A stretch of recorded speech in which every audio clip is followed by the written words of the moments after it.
there's only a couple of states that allows a one-night tournament. Okay. And New York doesn't allow that. So Which would have been exciting.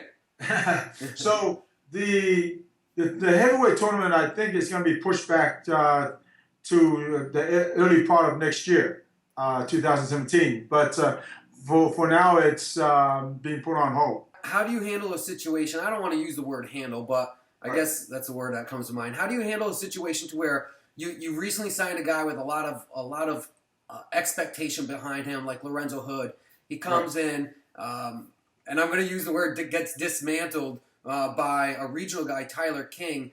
And then Willis has quite the performance himself on that same card.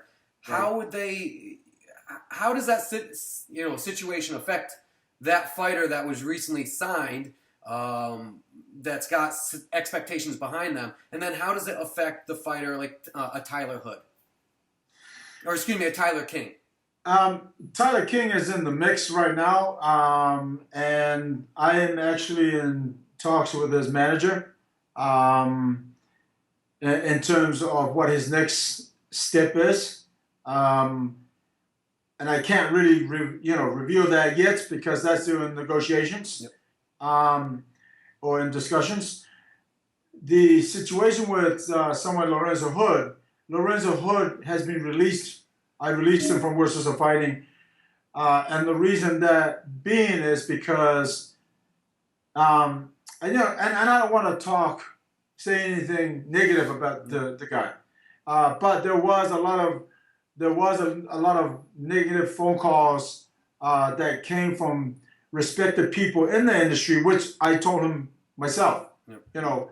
I've had this discussion with him, and I didn't hide anything from him, and I needed him to give me his word as a man that he was going to show up, because a lot of the phone calls I got was that he won't show up or he'll pull out and that kind of stuff. Yeah. So right up to the moment of the fight, I was a little bit concerned, but and I'm not going to go into the details of what went on, but there was a lot of issues that I had to deal with in terms of commission, medicals, and so on, that allowed me to make a decision, or should I say, left me no choice but to let him go. And so, and that was that. Now, in terms of Willis, he's a young fighter that's hungry. He apologized to me afterwards, like that wasn't his best performance. And I love it when fighters do that, because it means that they got more to give, and they got and they want to be back in there, and that it's one thing to say that when you lose. I know I can do better at this and that. But it's another thing when you win. Right. The guy knows that he can do better. Yeah. And so then it tells me that this guy is, again, legit, for real, wants to be a title contender, and wants to fight for the title, wants to be a world champion.